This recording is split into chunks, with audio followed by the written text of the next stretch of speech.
Welcome to my aquascaping journey. So if you've been following my channel for a while, you may already know that I am an aquarist.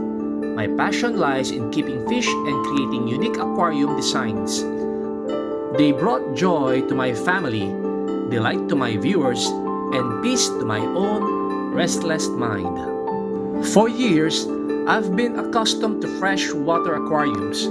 However, I've always been fascinated by the world of saltwater tanks. At first, I was intimidated by the complexity and challenges of saltwater keeping. Fortunately, my nephew Josh, who had experience with saltwater aquariums in the US, and his dad, my brother-in-law, Kuya Chris, who shared with me the science behind saltwater systems, encouraged me to take the leap.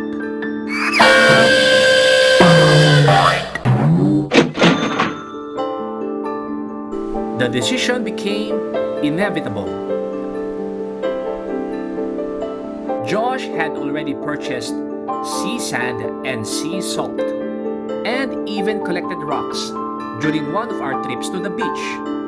While he helped me prepare the purified water and mix the sea salt, I carefully designed and assembled the rockscape using superglue and filter foam. Soon, the moment arrived when I could no longer turn back.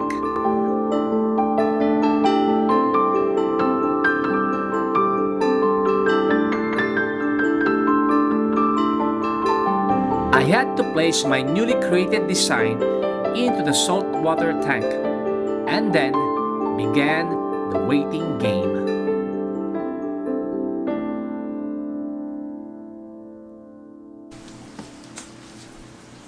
Okay guys, as you can see, all the rocks are inside the tank now, and probably you notice this one is different from the rest of the rocks because this one is a live rock. Yes, I bought this yesterday from our pet shop, local pet shop here in our town, and this one is like already submerged in a saltwater tank for more than a year. So I need a live one to boost my saltwater tank. Yes. And then, we actually have a very minor problem. Just a minor problem. Because my nephew Josh, Dr. Josh Del Rosario, hi Josh, because he is actually leaving us and going to the States. He is so excited to help me setting up this tank. So he bought me a reef salt and of course the sand. And then one thing that we actually missed to do is making the background black. Yes. So I was thinking to buy a film and then place it at the back, or I will go to a much cheaper approach is to paint the background black latex paint. So let's do it.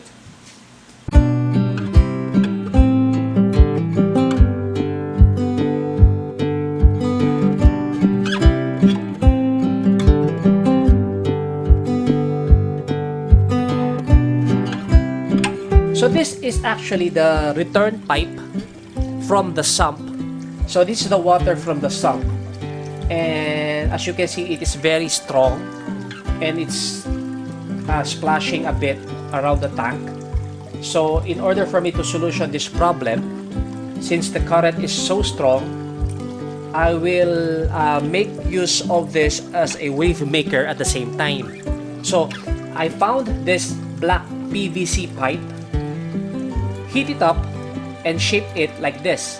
And then I found this auto wave maker I found online. It says 360 spin.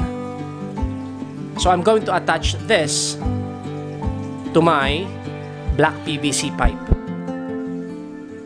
So as you can see, it starts to spin 360. This one here acts as a wave maker at the same time. But I'm going to add another wave maker and it's coming this week. For 6 months after Josh returned to the US, I observed the tank on my own. I witnessed every stage. Alone, I watched the tank transform. Clear waters turning cloudy, colors fading into the so-called ugly stage. This is the point where many give up, losing patience and motivation. But because of the knowledge and patience I had gained from freshwater keeping, I chose to trust the process and remain vigilant. I introduced my first fish, the clownfish, and an anemone. After a year, I began adding corals and more fish, and this is what my saltwater tank has become today.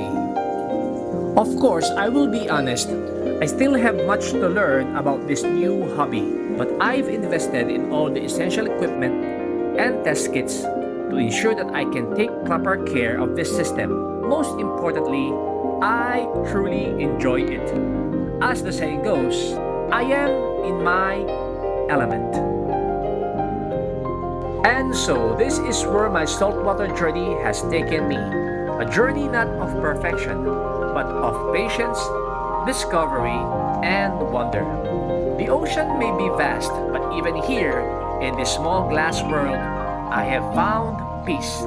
If this inspired you, I invite you to join me again. Subscribe, and let's continue exploring the beauty of aquascaping together. Thank you for watching.